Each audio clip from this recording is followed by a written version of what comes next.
अस्सलाम वालेकुम स्टूडेंट्स। अब हम बात करेंगे एंटी रिट्रोवायलेंट ड्रग्स। HIV के अगेंस्ट जो जो ड्रग्स यूज़ होती हैं वो हम अब बात करते हैं। क्लासिफिकेशन में मैंने आपको ऑलरेडी बताया है कि इसके 4 कैटेगरीज हैं ड्रग्स की जो हम यूज़ करते हैं। उनमें nucleoside reverse transcriptase inhibitors, non nucleoside reverse transcriptase inhibitors, protease inhibitors and then fusion inhibitors. ये हमारे 4 कैटेगरीज हैं। पहले हम बात कर लेते हैं न्यूक्लियोसाइड रिवर्स ट्रांसक्रिप्टेज इनहिबिटर्स के बारे में।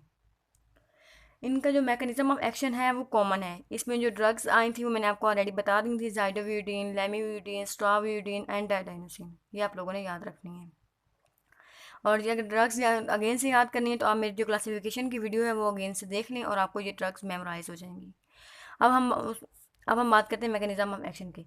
इन सब जो ड्रग्स का जो मैकेनिज्म ऑफ एक्शन है उनमें कॉमन यही है कि ये क्या करते हैं, HIV1 reverse transcriptase inhibitor. Reverse transcriptase जो एंजाइम है उसको क्या कर देंगे, इनहिबिट कर देंगे। रिवर्स ट्रांसक्रिप्टेज एंजाइम को क्या करेंगे, इनहिबिट कर देंगे। और उसका काम क्या था, वो क्या कर रहा था, वायरस की ग्रोथ में एंड DNA चेन इलोंगेशन में यूज हो रहा था। अब वो क्या होगा, इनहिबिट हो जाएगा।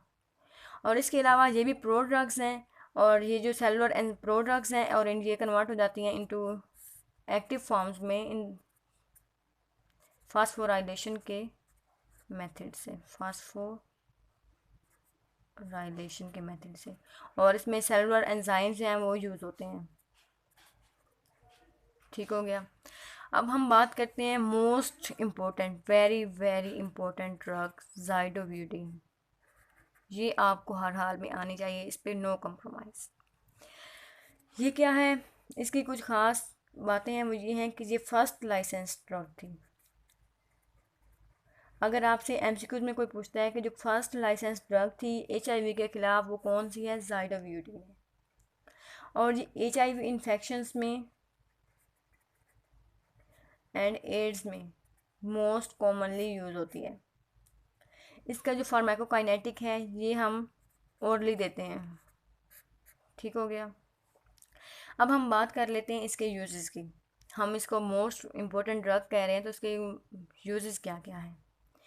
जो HIV इंड्यूस्ड डिमेंशिया होता है एंड थ्रोम्बोसाइटोपिनिया उसको क्या करता है, ट्रीट करता है। उसको क्या करता है, ट्रीट करता है। क्या करेगा, जो HIV से इंड्यूस डिमेंशिया और थ्रोम्बोसाइटोपिनिया उसको ट्रीट कर देगा। इसके अलावा क्या करेगा, ये जो है HIV की जो डिजीज इन्फेक्शन है वो तो हो गया, तो ये जब इसको क्या करेगा, सप्रेस कर देगा, प्रोग्रेशन को सप्रेस करेगा, इनहिबिट कर देगा। और क्या करेगा, HIV पेशेंट का जो सर्वाइवल टाइम है वो सर्वाइवल टाइम को क्या करेगा, इंक्रीज़ कर देगा। इसके अलावा ये क्या करता है, वर्टिकल ट्रांसमिशन को इनहिबिट करता है। वर्टिकल ट्रांसमिशन, इसका मतलब ये है कि जो मदर टू इन्फेंट, मदर से बेबी में जो डिजीज़ जाती है उसे हम कहते हैं वर्टिकल ट्रांसमिशन। इसको क्या करेगा, इनहिबिट करेगा। अब इसका इनहिबिट कैसे करेगा कि 4th वीक्स ऑफ प्रेगनेंसी में ये ड्रग्स देना हम स्टार्ट करेंगे 4th वीक से। और जब न्यू नेट्स होगा उसको भी हम जाइडोवियोडीन का सिरप देंगे। कितने दिनों तक, 6 वीक्स ऑफ एज। ठीक हो गया। कितने यूजेस हैं इसके, 3 यूज हैं, 1 2 3। और ये आपको भूलने नहीं चाहिए क्योंकि ये बहुत इंपॉर्टेंट ड्रग है और इसके बारे में यूजेस, इसके एडवर्स इफेक्ट और ये सब कुछ। अगर मैकेनिज्म ऑफ एक्शन पूछते हैं तो आपने ये वाला जो कॉमन मैकेनिज्म ऑफ एक्शन है ये बताना होता है। अब हम इसके एडवर्स इफेक्ट्स की बात कर लेते हैं। इसमें भी क्या है कि माइलो सप्रेशन हो रही है, माइलाइड सेल्स जो हैं उनको सप्रेस करता है, जिसकी वजह से न्यूट्रोपिनिया वगैरह काज करता है। न्यूट्रोपिनिया का मतलब है कि न्यूट्रोफिल्स का जो काउंट है वो कम हो जाता है, नॉर्मल से कम। इसके अलावा एनीमिया काज करता है। एनीमिया में आपको पता है कि आरबीसीज वगैरह, और इसमें हीमोग्लोबिन, बेसिकली हीमोग्लोबिन का जो लेवल है वो कम हो जाता है। इसके अलावा ये क्या करता है, जीआईटी में क्या करेगा, जीआईटी में इंटॉलरेंस काज कर देगा। इसके अलावा हेडेक, एंड इंसोम्निया। आपने एक बात याद रखनी है, ये जो 3 सिम्टम्स हैं, ये न्यूक्लियोसाइड रिवर्स ट्रांसक्रिप्टेज इनहिबिटर में जितने भी ग्रुप्स हैं ड्रग्स के, उन सब का साइड इफ़ेक्ट ये लाजमी आपने याद रखना है। GIT, intolerance, headache and insomnia. अगर आपको कोई स्पेसिफिक नहीं याद तो आप ये 3 लिख सकते हैं एडवर्स इफेक्ट में। और जो झाइडोविडिन का स्पेसिफिक एडवर्स इफेक्ट है वो ये है कि माइलोसप्रेशन काज करता है एंड एनीमिया काज करता है। ये इसका मोस्ट इंपॉर्टेंट एडवर्स इफेक्ट है। और इसके अलावा इस जो पूरे ग्रुप का जो कॉमन एडवर्स इफेक्ट है वो GIT, intolerance, headache and insomnia है। ठीक हो गया। अब हम बात कर लेते हैं डाइडेनोसिन। ये भी इसी क्लास की ड्रग है और इसमें ज़्यादा याद रखने की ज़रूरत नहीं है। ये हम उस वक्त यूज़ करते हैं जब जाइडोविडिन की रेजिस्टेंट हो जाए। जाइडोविडिन हमने किसी पेशेंट को प्रिस्क्राइब किया और वो उसके रेजिस्टेंस हो गई है, मतलब वो उससे ठीक नहीं हो रहा, तो फिर हम क्या सेकंड ऑप्शन देखेंगे कि डाइडेनोसिन दे दें। और इसका मोस्ट इम्पोर्टेंट जो इसका एडवर्स इफेक्ट है, जो कि एमसीक्यूज़ में अक्सर पूछा जाता है, वो है पेंक्रियाटाइटिस। ये आपने हर हाल में याद रखना है, ये एमसीक्यूज़ में पूछा जाता है। ये मैं इसको हाईलाइट कर रही हूँ, ये किस मुझे एमसीक्यूज़ में वो पूछेंगे कि ऐसी कौन सी ड्रग है जिसका एडवर्स इफेक्ट क्या है, पेंक्रियाटाइटिस है, तो आपने डाइडेनोसिन को कभी नहीं भूलना। इसके अलावा मैंने जो आपको इसके कॉमन एडवर्स इफेक्ट्स बताए हैं इस ग्रुप के, वो आपको याद होने चाहिए कि क्या थी। जीआईटी का इंटॉलरेंस थी, हेडेक था,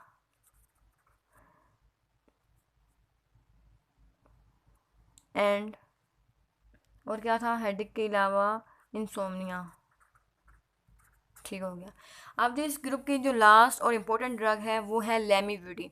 लेमिविडिन इसलिए भी इम्पोर्टेंट है क्योंकि एक तो इसका एचआईवी के भी अगेंस्ट यूज़ है, इसके अलावा ये इम्यूनोमोड्यूलेटर भी है।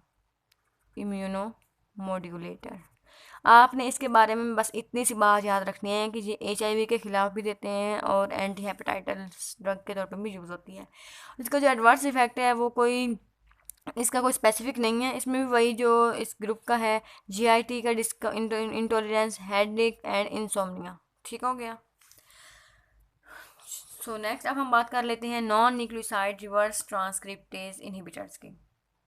Non nucleoside reverse transcriptase inhibitor, इसमें जो ड्रग्स आती हैं वो मैं ऑलरेडी आपको क्लासिफिकेशन की वीडियो में बता चुकी हूँ।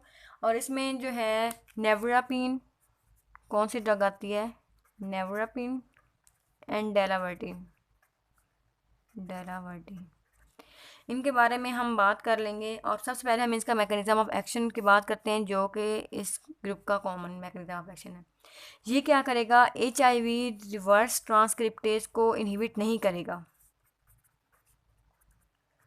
स्क्रिप्टेज जो एंजाइम है उसको इनहिबिट नहीं करेगा। अगर इनहिबिट नहीं करेगा तो क्या करेगा, वो जो एंजाइम है उसके ऊपर जो एक साइड्स होती हैं ना, बाइंडिंग साइड्स होती हैं, ये ड्रग जो है उस साइड पे जाके अटैच हो जाएगी। जब अटैच हो जाएगी तो ये क्या करेगी, डीएनए पॉलीमरेज की जो एक्टिविटीज़ हैं उनको कम कर देगी, उनको इनहिबिट कर देगी, एक्टिविटीज़ को इनहिबिट कर देगी, जिसकी वजह से वायरल रेप्लिकेशन और वायरल प्रोलिफरेशन और वो वायरस का जो प्रोसेस है वो एंड हो जाएगा। अब हम स्पेसिफिकली बात कर लेते हैं नेवरापिन की। ये भी मोस्ट इम्पोर्टेंट ड्रग है non nucleoside reverse transcriptase inhibitor में, very very important, very very important. हम इसको क्यों कह रहे हैं, क्योंकि इसका अगर हम सिंगल डोज दे दें वर्टिकल ट्रांसमिशन को रोकने के लिए तो ये बहुत इफ़ेक्टिव। और इसमें देते किस वक्त हैं, at the onset of labour, at the onset of labour mother को दे देंगे और विद इन 3 डेज न्यूनेट को भी सिंगल डोज दे देंगे। तो इससे क्या होगा, कोई एचआईवी का इन्फेक्शन है वो एक सिंगल डोज से ही ट्रीट हो जाएगा। इतनी इफ़ेक्टिव ड्रग है, लेकिन इसके साथ साथ इसके साइड इफ़ेक्ट्स भी बहुत ज़्यादा हैं, एक्यूट साइड इफ़ेक्ट्स हैं इसके। इसमें क्या होगा, लाइफ थ्रेटनिंग